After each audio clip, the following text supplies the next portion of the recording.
Good evening. Scott's off tonight. We start tonight at 6 o'clock with concerns and frustrations from neighbors in the Fountain Square area as homeless tents are still up in that community.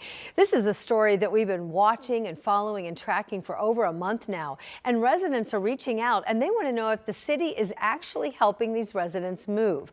Our Matthew Foltz took these questions to city leaders today and joins us now live in studio with some of the answers that he received. Hey there. Yeah, hey, afternoon to you. And I can tell you right now, I spoke with one resident who reached out to me with frustration, and right now he tells me, quote, this should have been shut down yesterday. Some city leaders tell me they believe the housing issues for the homeless should have been addressed years ago, so now they're working as fast as they can to get those in the tents into a home. About a dozen tents line this once grassy embankment along Leonard Street in Fountain Square. They are the unhoused that still remain after the city ordered them to be out by August 12th. However, more than 2 weeks later, they're still there. Within the next 4 to 6 weeks, all of the individuals that had been identified to be a part of that camp will get their housing. Pastor David Green with Streets to Home Indy says they're working around the clock along with CHIP to try to get adequate housing for those still left at the site, and he says that can be difficult. A lot of times you got to go get, Social Security cards and other things where they can quote unquote sign a lease.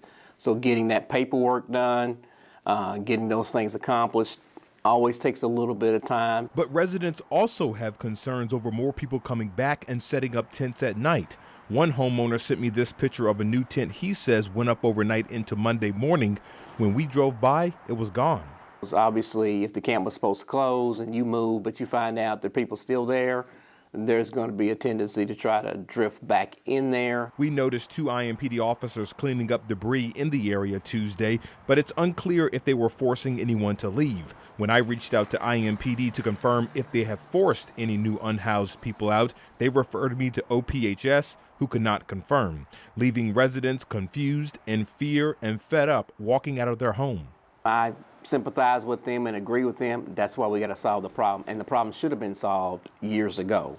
A problem Pastor Green believes can get solved in the next few weeks. Finally, we have Streets to Home Indy initiative, and this will solve the problem so that no neighbor community is saying, okay, why am I looking at these tents and these people in my backyard?